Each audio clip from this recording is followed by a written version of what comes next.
J'en ai marre d'être con. J'ai eu une réflexion il y a 2 jours environ. Je marchais dehors, je me dirigeais vers la mosquée, sans écouteurs, sans rien du tout. Et j'avais écouté un morceau de podcast de Tai Lopez qui expliquait, en fait, il expliquait plusieurs sujets.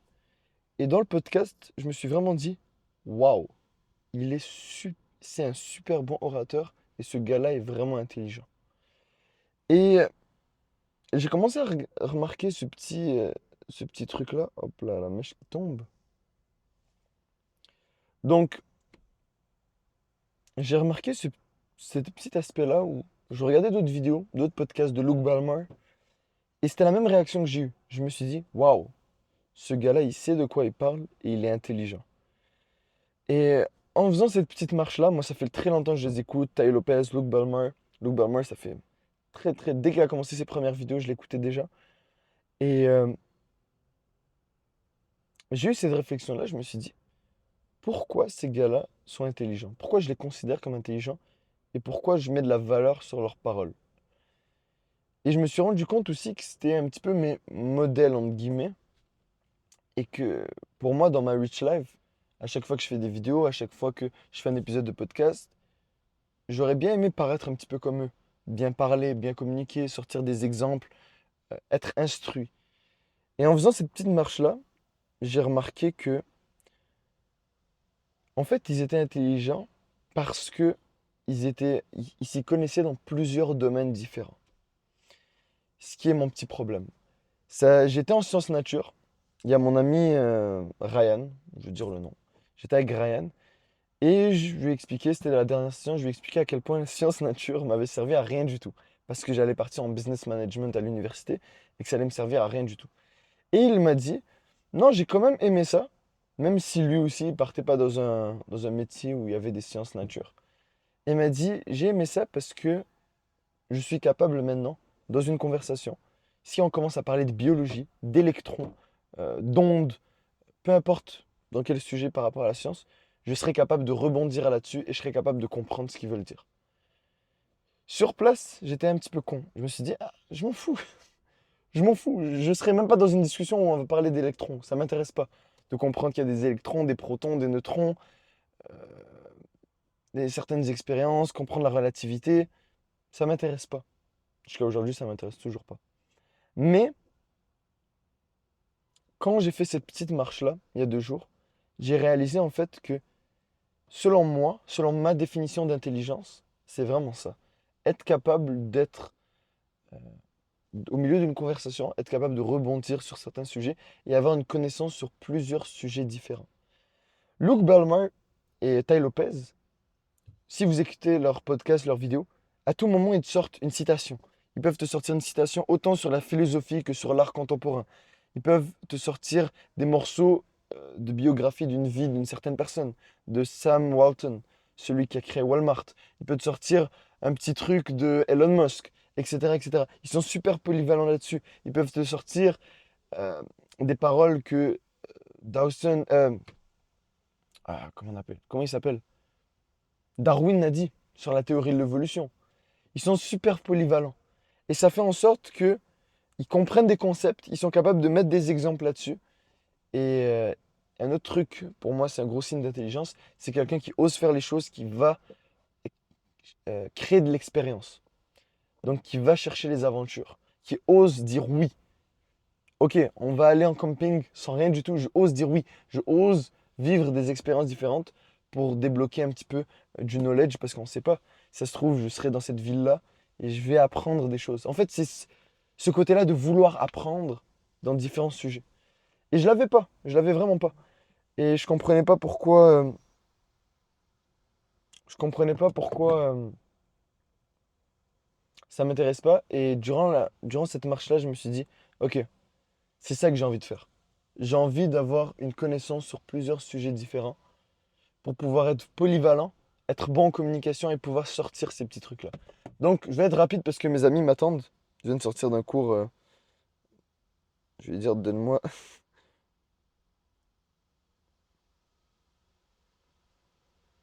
Ok. Donc, je me suis fait une liste de ce que je devais faire. Je vais vous l'expliquer un petit peu rapidement. Donc, j'ai 7 sujets où j'aimerais m'améliorer là-dessus. Parmi ces sujets, il y en a plein qui sont plates en passant. Et c'est pas ça le but, c'est élargir ses connaissances et être plus instruit. Voilà. Donc, la philosophie, ça c'est un des sujets. La philosophie. L'influence, bon, là ça c'est une autre catégorie. L'influence, la psychologie, le comportement humain, le body language, tout ce qui est influence humain, comportement humain, ça c'est un sujet que ça fait longtemps, très longtemps que je m'intéresse là-dessus, que j'ai beaucoup lu de livres là-dessus, j'ai regardé beaucoup de vidéos. Il me reste juste vraiment à résumer tout ça et bien le comprendre. Donc ça c'est un sujet qui m'intéresse énormément. L'art, donc l'art, l'histoire, euh, l'islam, ma religion, et la santé. Pardon, j'ai oublié un autre concept. La santé et une septième catégorie, c'est les concepts. C'est un truc plus large. Chaque semaine, j'aurai un concept différent. Je vais vous donner un exemple de concept, les intérêts composés. Donc l'effet cumulé, par exemple. C'est un concept que les gens connaissent, mais comprennent pas. Et moi, je veux le comprendre. Je veux savoir bien le formuler, bien le comprendre et l'appliquer dans ma vie. Donc, comment je vais m'y prendre? C'est que chaque jour, j'ai 7 sujets. Chaque jour, je vais passer une heure et demie sur chaque sujet. Je vais lire des livres là-dessus. Déjà, je lis 1 heure par jour depuis mon manque mode. Donc, je vais lire des choses là-dessus, lire des articles, regarder des vidéos, écouter des podcasts. Je vais m'instruire. Une fois que c'est fait, c'est pas suffisant. Parce que notre cerveau, ce qu'il faut comprendre, c'est qu'on reçoit l'information, mais il est très vite trié et mis de côté. Le- Tant qu'il n'est pas utilisé, il est mis de côté. Donc c'est vraiment important du moment où l'information rentre dans notre tête, on vient passer certaines étapes pour vraiment consolider la chose et vraiment l'ancrer dans notre tête. Je vais vous dire les étapes que j'ai établies. Donc, écouter le concept, bien le comprendre, être capable de vraiment fermer mes yeux et le résumer, bien comprendre le concept. Deuxième étape, moi, la façon dont j'aime comprendre un concept, c'est faire des schémas. Prendre une feuille de papier, faire des schémas. Je vais vous donner un exemple. Avant-hier, j'avais commencé ça. Dès que j'ai écouté le podcast, j'ai passé à l'action. Et c'était l'art.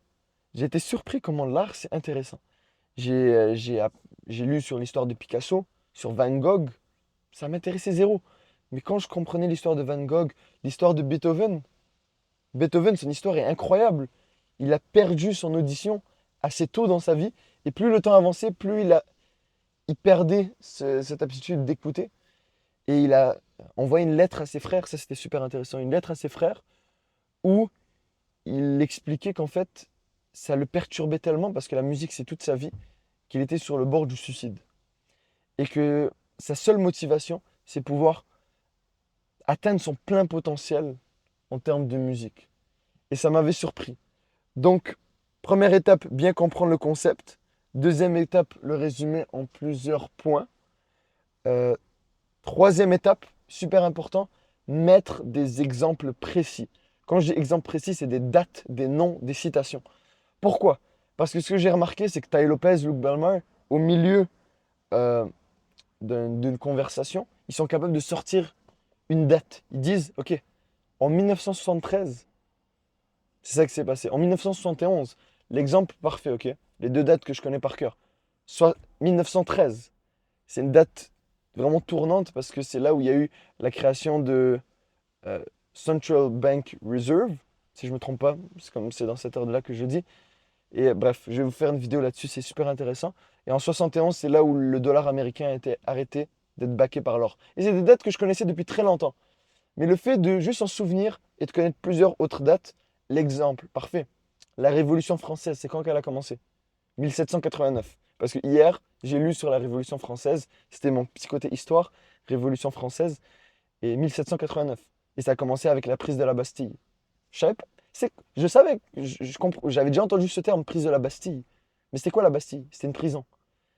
Donc voilà, ces informations-là, donc avoir des exemples concrets, deux, trois trucs que je connais par cœur, des dates que je peux sortir, des citations. Et quatrième petit truc, c'est euh, comment ce concept-là, j'ai réussi à l'appliquer dans ma vie. C'est super important. Je l'avais expliqué qu'une personne intelligente, selon moi, c'est une personne qui ose faire les choses, qui va chercher de l'expérience, qui a vécu des choses. Un des trucs qu'il faut comprendre, c'est que la pire personne avec qui tu peux argumenter, c'est une personne qui a testé les choses. Une personne qui vient et qui te dit, Ouais, j'ai entendu parler que la diète carnivore, c'est de la merde. Tu peux pas argumenter avec une personne qui te dit, non, ça fait 6 mois que je la fais et ça fonctionnait pour moi. Ou ça fait 6 mois que je la fais, ça fonctionne pas pour moi. Donc, je vais mettre un exemple concret de à quel point je l'ai appliqué dans ma vie. Je vais prendre un exemple. Si le concept, c'est, j'avais parlé de Beethoven, à quel point il avait de la résilience. Donc, je mets l'histoire de Beethoven et je mets un exemple. Où dans ma vie, j'ai vécu une épreuve assez lourde et que j'ai réussi à passer à travers. Je me suis dit, ok, malgré cette épreuve-là, malgré que ça me ralentit, je suis capable de passer à travers et que j'ai fait une action qui m'a permis de passer à travers. Donc, voilà. Donc, je résume le truc. Philosophie, influence, psychologie, comportement humain, etc. Art, l'histoire, l'islam, la santé et d'autres concepts business et des concepts de vie. Donc, je dois bien les comprendre. Je dois les résumer en plusieurs points, format schéma.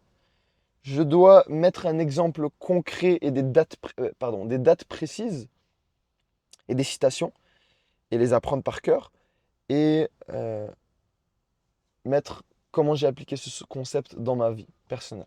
Donc voilà, j'espère que vous allez dormir moins con et on se voit pour une prochaine vidéo. Et voilà.